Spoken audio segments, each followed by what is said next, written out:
How's it going, everybody? Welcome back. Today we're going to be looking at Superman Mafex number 161 from their Dark Knight Returns line. Immediate impressions through the package. Wow, this guy has ginormous hands. We've got the kryptonite arrow. Quick look at the other side. Cloth cape. Awesome. 2 additional head portraits. Superman. Superman. Let's get him out of the package. Very cool detail inside of the package is the Batman logo up against a building in the night. Very, very cool. And just a quick look at him inside of the clam. You've got the 4 additional pair of hands, the arrow, 1 head portrait, 2 head portraits, the flight stand or posing stand. All right, immediate impressions out of the package is, damn, I have 2 left legs. You see the outer portion of the calf, the inner portion of the calf, the outer portion of the boot. And it's like, damn. You know, and as awesome as Mafex figures are, they're not immune from those kind of QC issues. But other than that, you know, it does feel like a really sturdy figure. It feels sturdier than my Dark Knight Batman. So we'll look at that when we do a comparison. I love the color palette. The blue feels really rich. And it's different than the Hush Batman. And we'll look at that during a comparison. There's a black wash along the red here of the trousers, also on the boots. Very nice. Sharp Superman logo. Good seal of this chest plate for the pecs, because that's where the cape gets tucked into. And the seal is pretty good. I got a little bit of glue visible right there, I believe. But otherwise, it's pretty good. The cape, the cloth is extremely tight knit and it has a thickness to it. It comes extremely well pleated and I had to kind of like fan it out, as you can see. The wire is really strong. The logo is well placed in the center, at least. Way to go. Super cool. Look at the head portraits. You see the bloodied up face and his more serious face with that huge curl. The bloody face is a great pairing with this pair of hands that have a little hole in them. So you can go ahead and put the arrow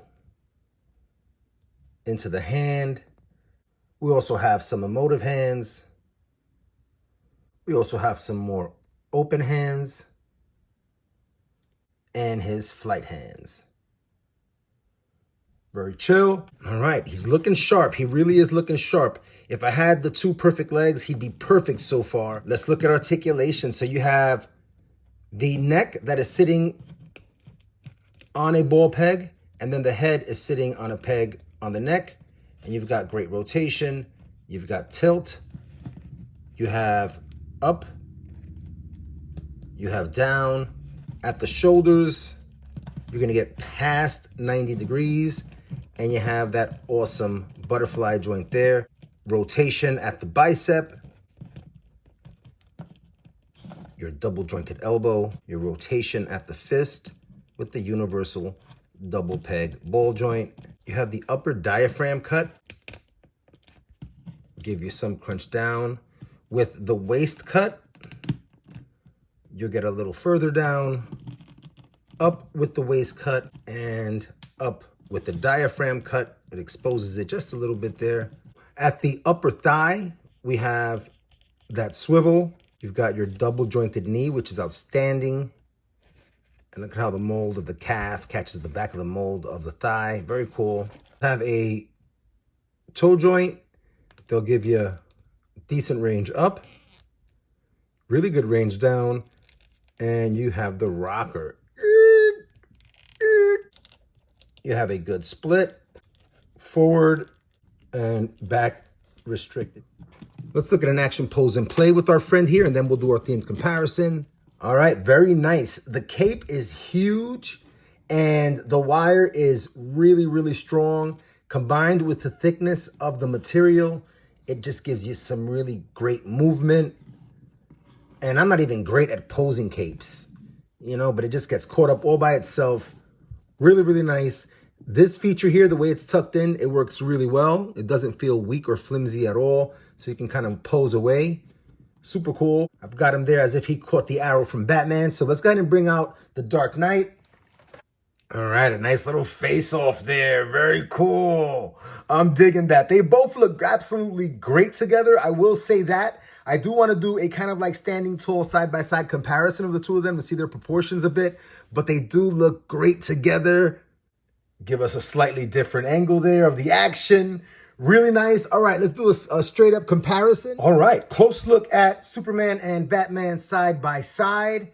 And we can see that apart from the cowl, and maybe because Superman's legs are slightly spread here, they're pretty much the same height. The dimensions of the legs seem to be about the same also in terms of their muscularity overall. And if we take a close look at the feet, we can see the difference in the molding for how the boots and the calves obviously should look if I didn't have a QC issue there. And one last comparison, a quick look at their capes fanned out. Very, very nice. All right, let's take a quick look at Superman in flight, and then we'll jump into the rest of today's comparison. Based on the articulation of the neck and the head, this is as high up as he's gonna go. So in terms of getting a decent flight pose, you're gonna have to go with the arm articulated in that manner and go as high up as you can with the diaphragm cut to get a pretty decent gaze forward while he's flying.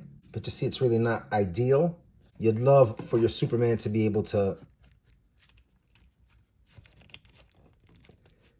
get those arms forward and get that head up so that he could look straight forward, but we're not going to get that in this case. But he still looks absolutely great.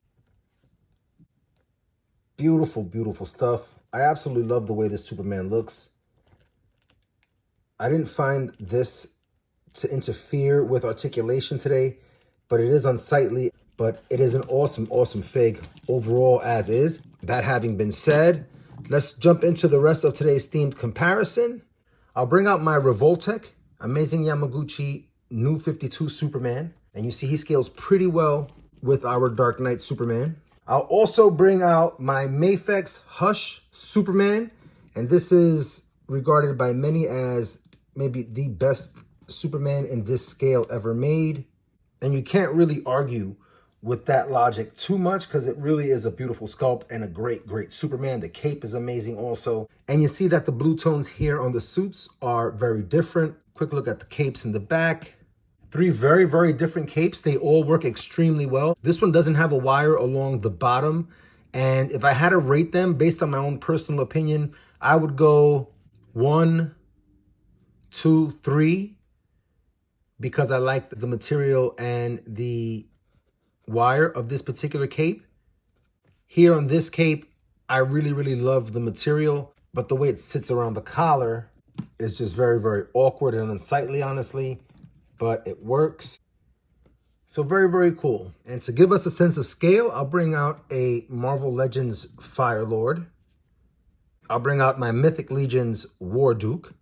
1/12 scale, and you see that he is bigger there than our Dark Knight Superman. I'll bring out a McFarlane Martian Manhunter, and you can see that he is standing a bit taller there also. Very, very nice. And I'll bring out a New Eternia He-Man with the retro head swapped in.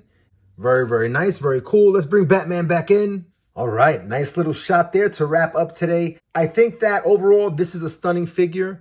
I like it as much as my Mafex Hush. I think he looks really, really cool. The cape is top-notch, maybe the best cape I've seen so far from Mafex, even including the Mafex Hush Batman cape, which I love so, so much, even though it's highly controversial. But this is a great figure. I'm just disappointed about the right leg, but I am going to try to reach out to customer service and see what I can get done about that.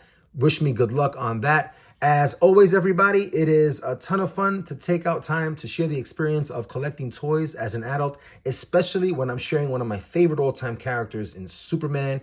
And I hope you're able to keep coming back and share some experiences too. Until next time, take care.